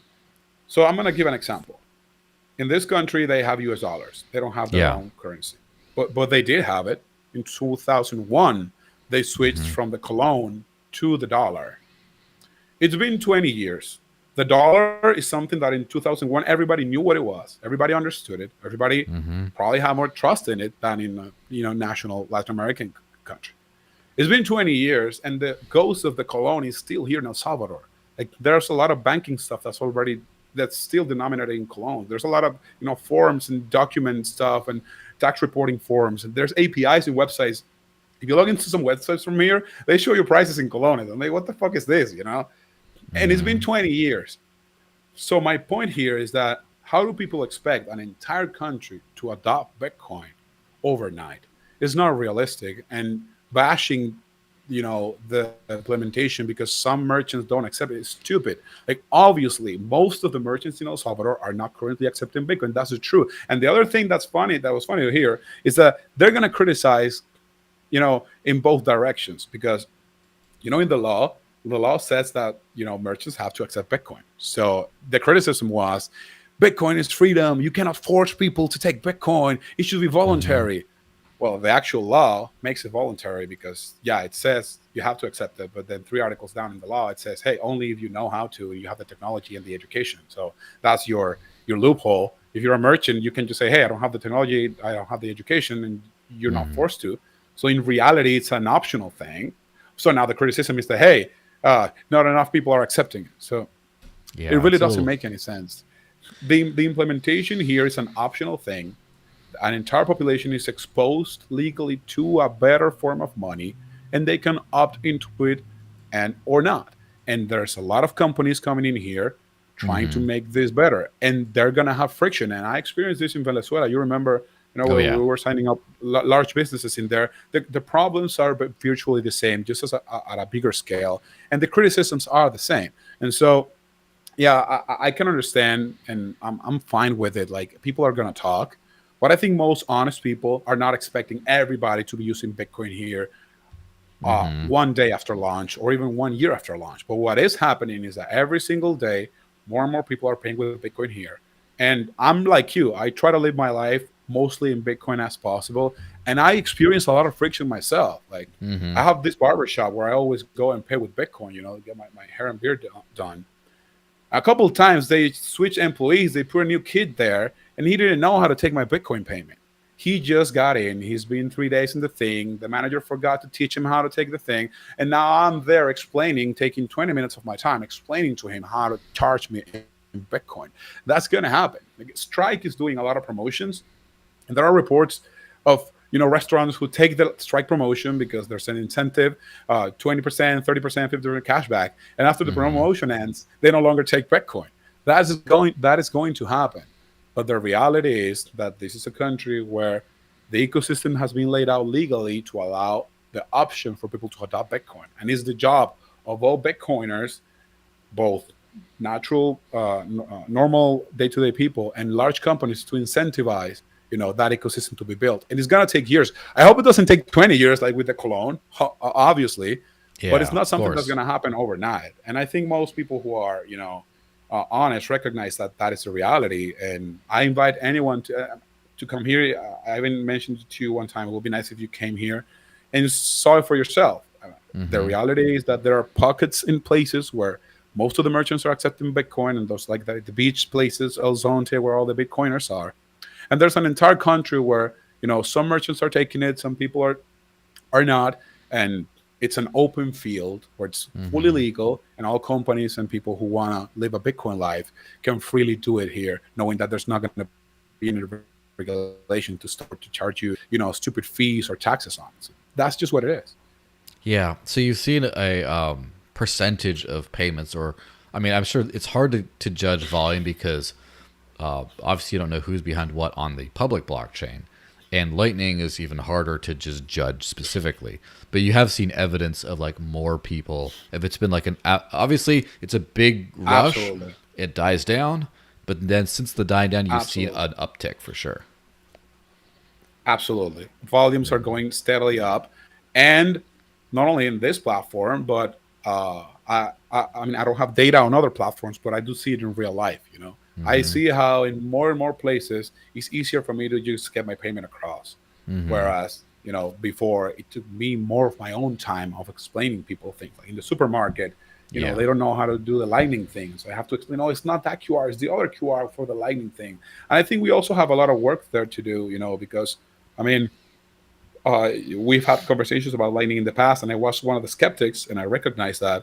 But living here, I'm really getting more and more hopeful on lightning technology, and I think there's a lot of work we can do to make things less confusing for merchants and for users, like some way that we can have one QR and it automatically recognizes which wallet it is and sends it through on chain or lightning or whatever. Like there's technology that we can still build to make it easier. Uh, but as time goes on, like the amount of people that I met here that literally left everything in Canada or in the US or in Europe and just Mm-hmm. came to live the Bitcoin life here. And I'm really happy to see that. There's obviously skeptics, and being a government thing, there's political Yeah. things. People who don't support the government are going to just say things against it just because they have political incentive to do so. So all those things are going to be out there in social media. But the reality is that this is an optional thing that was introduced to a population, and I invite any Bitcoiner or any person who's into digital cash and payments to come here and experience it, and hopefully contribute to making it easier. At the end of the day, uh, I fully believe that people need to make their salary in Bitcoin to be able to spend it. But merchants, doesn't matter how much, like from private company or a government, doesn't matter how much you spend in trying to teach merchants how to accept Bitcoin. Mm-hmm. They have rotations of staff, and the only way they're really going to be trained is they have consistent amounts of people coming every single week to pay in Bitcoin. If you're a merchant and you see people every single week coming to your store trying to pay in Bitcoin, you're going to have your staff trained. If you Of have course. one guy come every 3 weeks to pay in Bitcoin, you will forget to teach your new employee in his first week. You're going to forget. I mean, it's natural thing of the volume that you're handling. So the more people Mm-hmm. move here or the more locals start adopting Bitcoin, things are going to get better. But it's obviously a process and it's going to take time. So, Yeah, that makes sense. So, one thing that was, I've seen a few different Bitcoin laws out there that have been proposed by other countries and stuff. And I noticed a few of them are more crypto agnostic. So, obviously, like, law and the implementation of law is very different. But so, what's it like for companies that, or people who want to use other cryptocurrencies other than Bitcoin? So, first off, does the law apply at all to them? And so I assume that if the requirement to take Bitcoin, again, unless you can't, only applies to Bitcoin, you're not required to support other things. But is it kind of legally protected to use other cryptocurrencies as well if they want to? well, I'm not a lawyer, but I do think I know this answer. So, Mm-hmm. the law is for Bitcoin, but I mean, again, I'm not a lawyer, but I don't think there's any punishments at all or anything blocking any other, decentralized network from existing here, or even not so decentralized networks from being here. And the proof is Yeah. that a lot of merchants here are using different systems to take Bitcoin. Chivo is an Mm-hmm. option, and a lot of merchants are using that, but a lot of merchants are using other systems. And I myself, because I'm always tinkering with technology, I have paid with other coins and merchants because I see that they have the option there. And hey, these guys are offering 4 other coins. It's something that is happening here. So Mm-hmm. if you are to come here, you're probably going to be able to spend Dash in quite a couple places. So just because of the fact that that merchant is using a private solution that is multi-coin, Mm-hmm. and they are not being punished for that. So yeah, the law is Bitcoin only, and I'm focused on building things specifically for Bitcoin. Bitcoin is what I started with. I definitely was very disappointed in 2017 with the whole block size wars, and out of necessity, I started using other protocols, which I'm still a fan of. Like I'm definitely not a Mm-hmm. maximalist. Uh, so I'm mostly focused on Bitcoin and especially Lightning for payments. But a lot of merchants are using other stuff here, and it's fine. So Interesting. So, do you think that the Bitcoin law or whatever has led to a lot more integrations of alternative cryptocurrencies than if there had not been a law at all?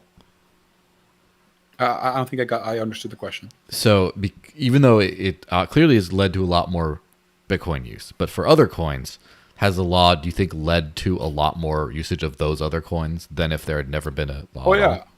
yeah, absolutely, absolutely. Like obviously, there's a lot of um, attitude between full-on maxis, there are a lot Mm-hmm. of them here, and people who are more supportive of other cryptocurrencies. But I mean, there are companies that are multi-con like Binance who have announced, hiring people here and doing a lot of stuff here and meeting with high government staff. And I remember last year the Tron guy announced that he was going to put an office here. I don't know if he did it Mm-hmm. or not. The Algorand guys were also having stuff here, so Mm-hmm. there's clearly an ecosystem here where uh, people from multiple networks and projects can build. And I don't think there's going to be. Then again, I'm not a lawyer. I don't think there's going to be regulation to prevent that. Uh, as time goes on, I'm definitely narrowing the scope of projects that I like. I really think that Yeah, of 99% course. of cryptos are going to shit. And I was talking about this earlier, which is that I understand the maxi position is the easy route. So I recently was having a conversation with somebody, and I said this. So I want to know what you think about this. Yeah.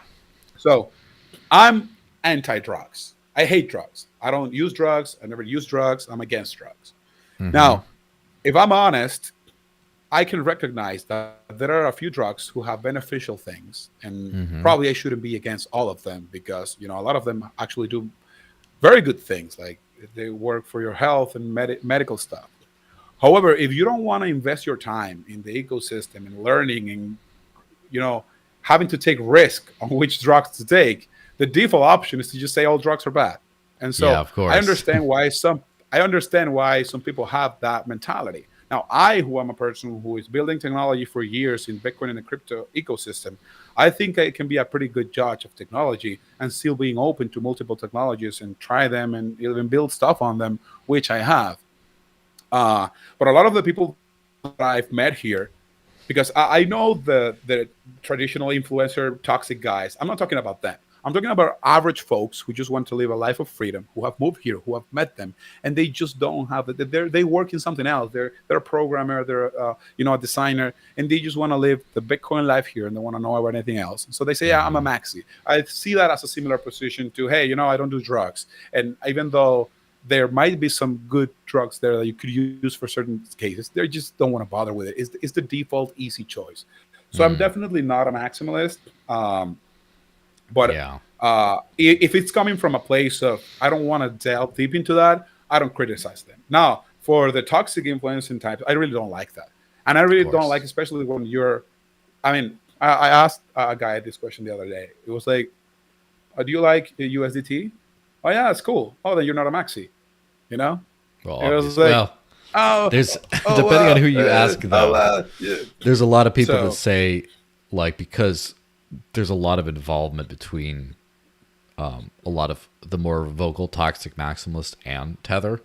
There's a lot of like it's kind of weird and there's a lot of conspiracy theorists, especially from like the BSV camp about that stuff, saying that yeah, like, it's weird how much a lot of Blockstream people are defending Tether, which is mostly an Ethereum token, but that's a different yeah. subject for a different day. But I'll, But it's an important conversation that I think we should have more. Like you cannot say you're a maximalist if you are supportive of USDT. So if you say you're a maxi and you hate all stable coins and everything else, then I respect you more than if you're out there saying you're a maxi while at the same time you're propping USDT. So, and I have nothing against USDT. I mean, I think it's useful because I'm not a maxi. I just think yeah. it's hypocritical for you to call yourself a maxi when you're actually, also enjoying USDT. So That's true. Or regular USD. Like if you're a big exactly. USD, if you're living a lot on fiat, and yeah, it doesn't make sense. But so basically, the thesis of I kind of agree that maximalism is kind of like like this for dummies books. It's like due diligence for dummies. It's kind of like Yeah, rather than due diligence in everything, just be like, well, we know Bitcoin's good, so let's just stick with that. stick with that. Yeah. Yeah. Uh, we had a, not really, again, just more of a brief comment, but one time, says Dash is an awesome drug. Yeah, I mean, for sure. For sure, there's a lot of that. I do want to ask you also about where did you get that shirt? Oh, so this is my peer-to-peer, pair-to-pair shirt. So this week was the Yes. Adopting Bitcoin conference here in El Salvador, Hmm. and I'd never seen this before. This is It's kind of pair-to-pair, stupid, but I kind of peer-to-peer. like it. Yeah, it's kind of nice. So Hmm. they gave me a bunch of stuff, a bunch of merch. I think I have Yeah. another shirt. I think it's dirty with like a pattern for Bitcoin stuff, but I think this one's more original. So Yeah. I think this one's made by the Keat guys, which is like a Discord, I think, or store. Yes, Keat. It looks like it says. Have you heard of it? No. Well, I haven't tried it, but apparently it's going to be like open source. I Hmm. don't know how decentralized platform for communication. So I mean, I haven't tried it, Interesting. but it looks good on paper. So I'm definitely going to be trying it out when it's out. Well, I definitely like their proof of shirt. You know. Yeah, And so yeah. yeah. So where can people find out? Well, hold on. Before that, I almost forgot because I already gave it to you before. But in the past, what I do with every guest, like, so someone actually pointed this out so I sell NFTs for the channel that like give subscriber perks and all kinds of other good stuff. The thing is, I also give them to people who come and help out the channel like you, right, by appearing as a guest and stuff. So every guest on the Digital Cash Rundown gets one of these. So that's the proof of work element. You could proof of stake, give me your money, or you could proof of work, do work for me, and you get these. So officially presenting, I already Nice. sent it to you before, right? But I'm just doing the official presentation Yeah. so people know you have it. And if you don't like the wax one, you can't figure out how to use it, you give me a proof of burn, and I'll mint you a Polygon one, and we'll talk about over the weekend about that stuff. But yeah, official presentation. Congratulations, you're one of the cool kids.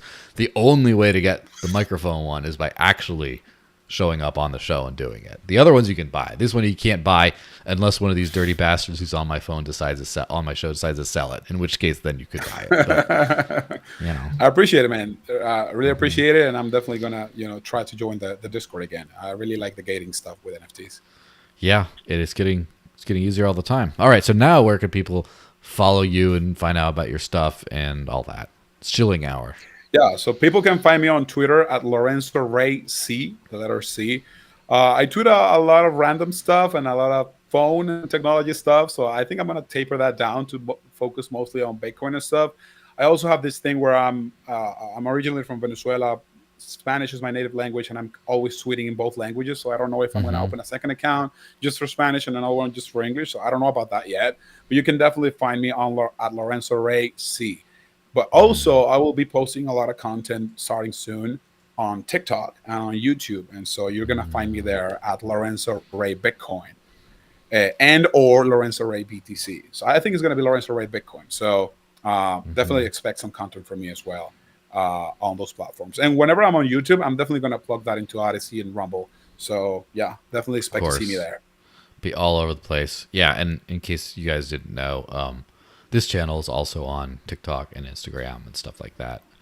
Nothing exclusive on those ones yet, but maybe one of these days I'll do what Naomi did and just make an entire purely short form channel to just like harvest all that stuff. But no way can I do it as good and entertaining as she does because she's really shining in that short form medium. But anyway, everyone, if you're still watching, please hit a like button. There's one fewer likes than there are right now, people watching on YouTube at least. And yeah, about to say a couple, ones. Anyway, Great Wolf did comment, by the way. He didn't comment on the super chat, but he has one on my NFT, so I'm giving him a pass. He just says, did they make a Okay. Bitcoin one too? I bet that there's Oh, one, especially on like the TikTok. It's corn. There's probably one like Bitcoin. it's corn. There's probably something like Big that out lump of there. no, it's got the juice. It's got It's the got juice. the That song juice. is great. Yeah. It's so dumb though, but whatever. It's all fun games. All right. Thanks everyone for watching. Have a happy Friday. I'll see you guys around. Don't forget, not your keys, not your crypto. Decentralize everything, and taxation is theft. I'll see you guys next week. Bye bye, guys. Have a good one. See ya.